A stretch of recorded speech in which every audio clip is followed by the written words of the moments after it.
The Giver, Chapter 4. Jonas rode at a leisurely pace, glancing at the bike ports beside the buildings to see if he could spot Asher's.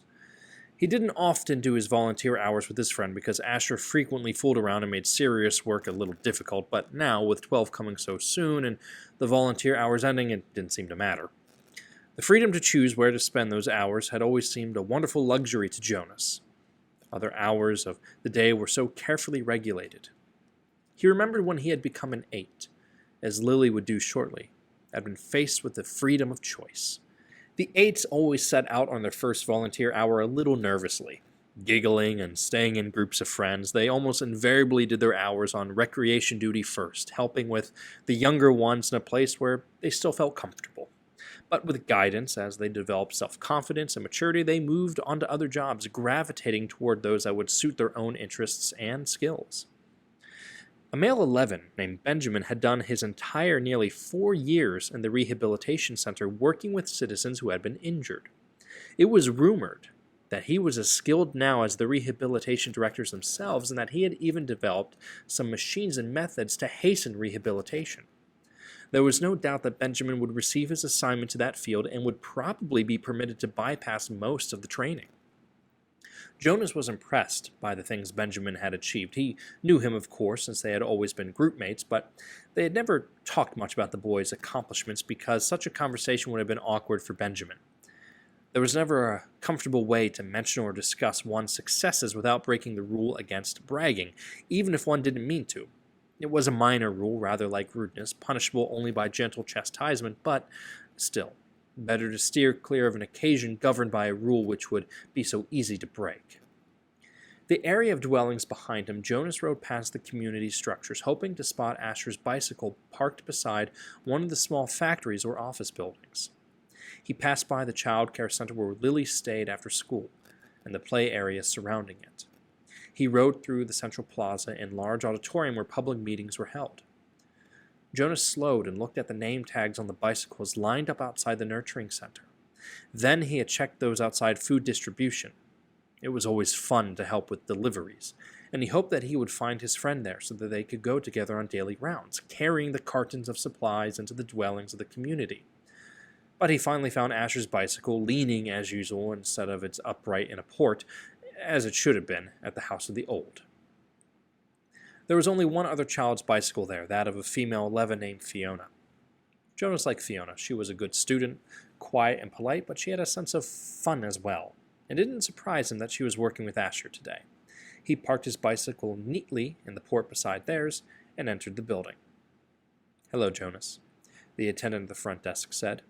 She handed him the sign-up sheet and stamped her own official seal beside his signature.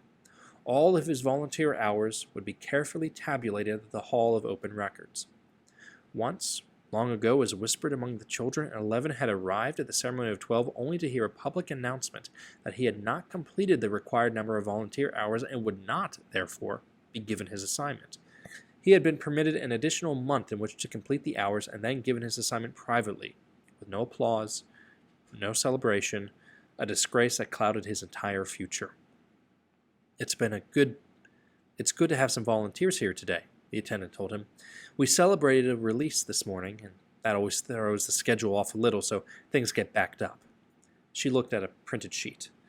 "Let's see, Asher and Fiona are helping in the bathing room. Why don't you join them there? You know where it is, don't you?" Jonas nodded, thanked her, and walked down the long hallway. He glanced into the rooms on either side.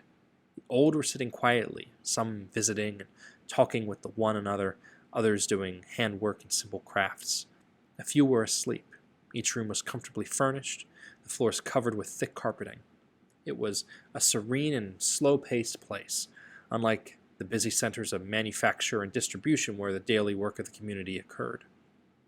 Jonas was glad that he had, over the years, chosen to do his hours at a variety of places so that he could experience the differences. He realized, though, that not focusing on one area meant he was left not without the slightest idea, not even a guess, of what his assignment would be.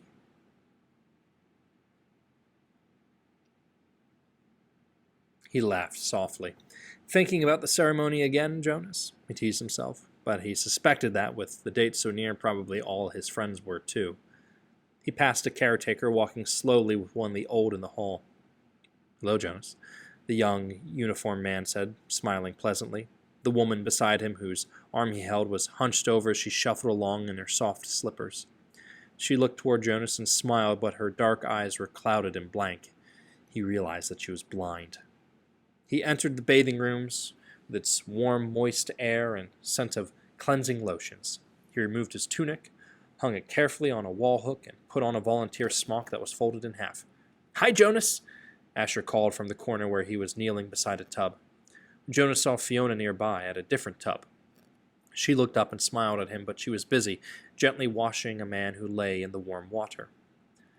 Jonas greeted them and the caretaker attendants at the work nearby. Then he went to the row of padded lounging chairs where the old were waiting. He had worked here before, he knew what to do. "Your turn, Larissa," he said, reading the name tag on the woman's robe. "I'll just start the water and help you up."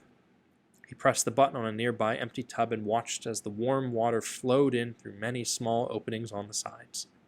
The tub would be filled in a minute, and the water flow would stop automatically. He helped the woman from the chair, led her to the tub, removed her robe, and steadied her with his hand on her arm as she stepped in and lowered herself. She leaned back and sighed with pleasure, her head on a soft cushioned headrest. "Comfortable?" he asked, and she nodded, her eyes closed. Jonas squeezed cleansing lotion onto the clean sponge at the edge of the tub and began to wash her frail body. Last night he had watched as his father bathed the new child. This was much the same, the fragile skin, the soothing water, the gentle motion of his hand, slippery with soap. The relaxed, peaceful smile on the old woman's face reminded him of Gabriel being bathed. And the nakedness, too. It was against the rules for children or adults to look at another's nakedness, but the rule did not apply to new children or the old.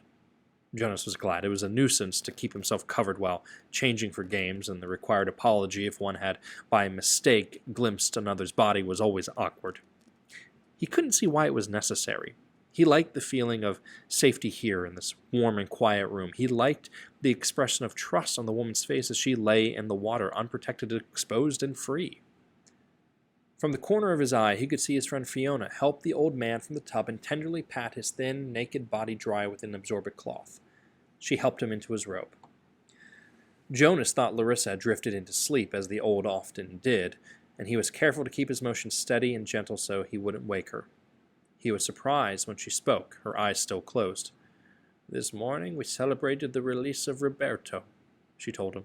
"It was wonderful." "I knew Roberto," Jonas said. "I helped with his feeding last time I was here, just a few weeks ago. He was a very interesting man." Larissa opened her eyes happily. "They told his whole life before they released him," she said.